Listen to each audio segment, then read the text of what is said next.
losing light.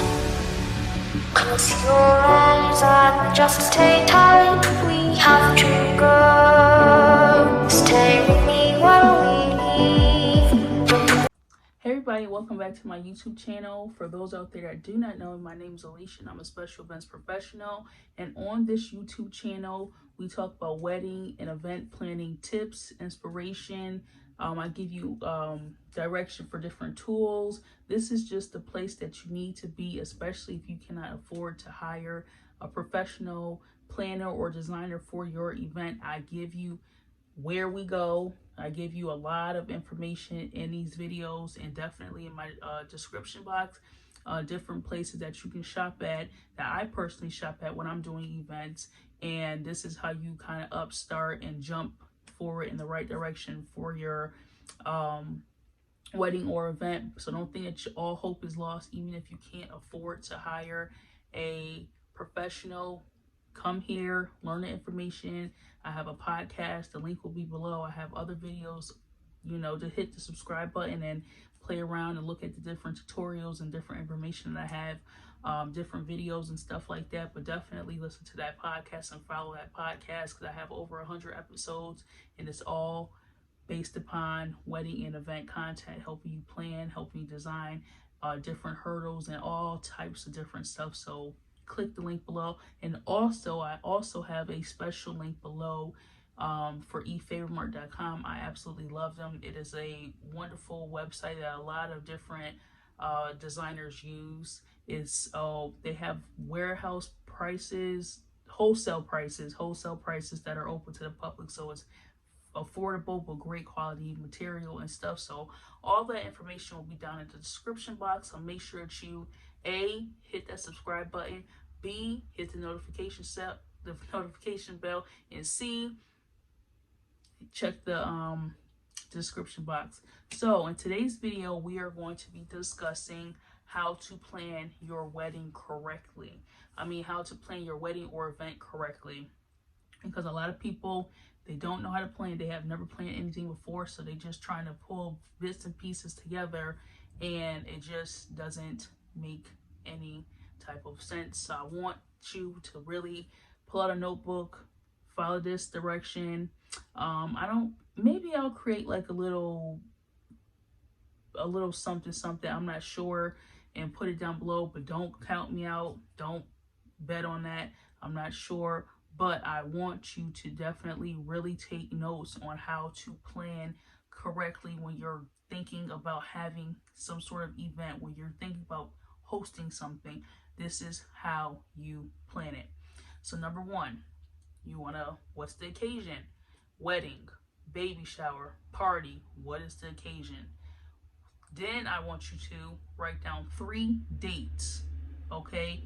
A priority date, the second date, the third date. These are the 3 dates. And if you want to be spontaneous and really go above and beyond, write down 4 dates. But you want to write down these dates, so that way when you are making phone calls, you have these dates written down and you're going to check the availability. And then once one of the 3 are available, you circle it and cross out the other ones. And now we have a date to go by. Now we can move forward. Now, what you're going to do, number 3, is make a list of 3 to 5 different venues and locations that you don't mind hosting at. And if you don't really have 5 or 3, and you say, well, if it boils down to it, I can just host it at my house, or host it in my backyard, or host it at my family member's backyard or their house. Write that down too, so that way you have it as an option. So you're gonna write down your top 1, next, and next. And then you're gonna also write down the prices, and then you're gonna start price matching these venues, okay? So you have the date, now you have the venue, okay? Third, now we're going to figure out your budget. You're not going to book your venue yet because you don't even know how much money you have to spend just yet, but you just wanted to get that out the way. So once you did figure out your budget, at least now you can go based upon one of the lowest venue price, or the venue that you really feel comfortable at, the venue that you really want to spend your money at. That is the venue that you're going to go to. Never, ever, ever, ever, and ever take out a loan to pay for your wedding or event. Because once this day is done, because your wedding or event is just one day, you don't want it to be a lingering balance later on that you're trying to pay off, and then you have other life experiences, other life stuff going on, and now you have to try to figure that out monetarily. Now you have to still pay on your wedding debt. Everything should be paid leading up to the wedding, and once that wedding day comes and is gone, the wedding's done. The wedding's over. You shouldn't be paying for anything after the wedding date. So figure out a realistic budget that doesn't require you to tap into your retirement, your savings, taking out a loan. There's other alternative ways to come up with the money, even if you have to be very strict with your actual spending and try to figure out what services that you can go without during this wedding planning period. So like, for instance, Netflix, I think it's $9.99. Can you really do without that $9.99 every month leading up, because every little bit counts. Every little bit counts. So that $10 that you're giving to Netflix, you could be putting that inside of your wedding budget. So it's all up to what your preference is, okay? How can you still be comfortable in your actual life, but still get your wedding done, your event planned out, and the things that you want for your event, because your wedding or event is presentation as well too. So don't try to cut corners and be cheap here. Oh, I'll just buy like some paper plates from the dollar store. Please, please, please, please. If you're going to do something, do it right. If you are going to invite people out, do it with high quality in mind. Not breaking your budget, but high quality. And you're able to do stuff like that if you know how to. Like, for instance, a lot of people, especially with weddings, they always on different forums everywhere. Should I do real plates or should I do hard, nice plastic plates? Me, I'm doing hard white plastic plates. And no, it's not tagged. It depends on the formality. But people should be coming out to your wedding to support you and not to judge you.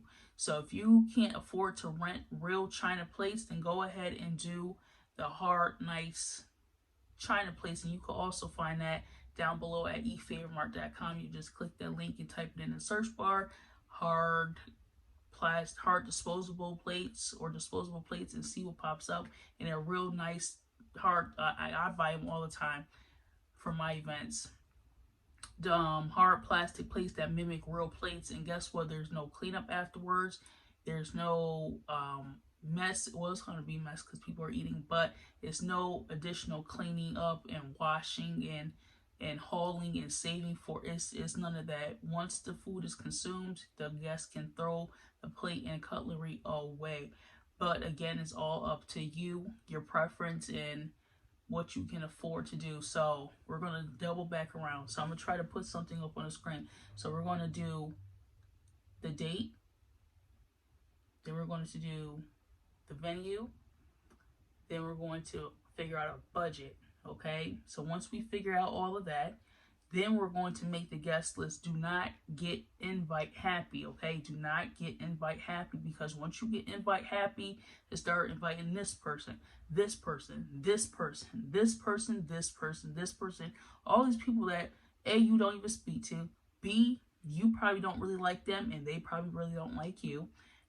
C, why? If you something like this should be people that you are going to speak with and communicate with and see and have lunch with, kick it with, do whatever after too.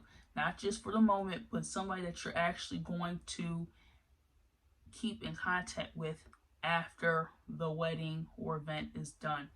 Don't try to invite people to solicit gifts. Don't try to just invite people just to be nice. This is a financial investment. Okay, you're investing into this big day. So you're investing your time, you're investing your money into this big day. So you being invite happy is going to increase your budget tremendously. It's going to cause drama. Okay, it's going to cause drama because number one, you're going to try to be fun. You're going to try. It's going to cause drama, especially between you and your spouse or you and your family members, whoever's involved, because now they have to pull their money together and try to increase the budget because everybody has been inviting everybody. So now you guys have to think about seating, favors, food, tables, all that different stuff adds up. And don't assume that a venue just has chairs, has tables, because some venues don't have that. You have to rent that. And if a venue does have that, you best believe it is limited to whatever it is that the room is built for. So if you're inviting everybody you told them to invite everybody they know, and invite, make sure you bring a gift. No, and no. You want this to go smoothly. You want it to be planned out nicely. You want it to be memorable. And some people don't like large crowds. So if you're inviting all these people and all these people show up and it's going to be a chair issue, it's going to be okay, I have my food, where can I sit down? Or somebody took my seat. It's just going to be unnecessary stuff. So only invite people that you actually communicate with. Don't invite people to solicit gifts at all. Okay, you don't want to invite people just to solicit gifts, because that is not going to be it. That is not going to be helpful. Just don't do that. So I'm going to stop it here. If you want to see part 2 to this video, again, make sure that you hit subscribe. Make sure that you hit that notification bell. Make sure that you check out the links below. Video number 2 should be linked below. If it's not, then it's on my page somewhere. And I will catch you on part 2. And make sure that you follow me on social media, Instagram, Pinterest, Facebook. Follow my podcast episodes. Check out my tutorials. I'm on TikTok. So I'm everywhere. Oh, and I'm also building up my new website. Building a website is a lot of trial and error, and you get it, you keep doing it until you get it right. So I am working on that now, and I will make sure to let you all know when it launches. So that's why you all need to stay tuned for when that launches. So every little link will be below. Oh, and I also have an SD store as well too. So make sure that you click the link below for that and check out my store. So again, this is part 1. I will let you know when part 2 is up. It's gonna come right behind this one. So definitely stay tuned.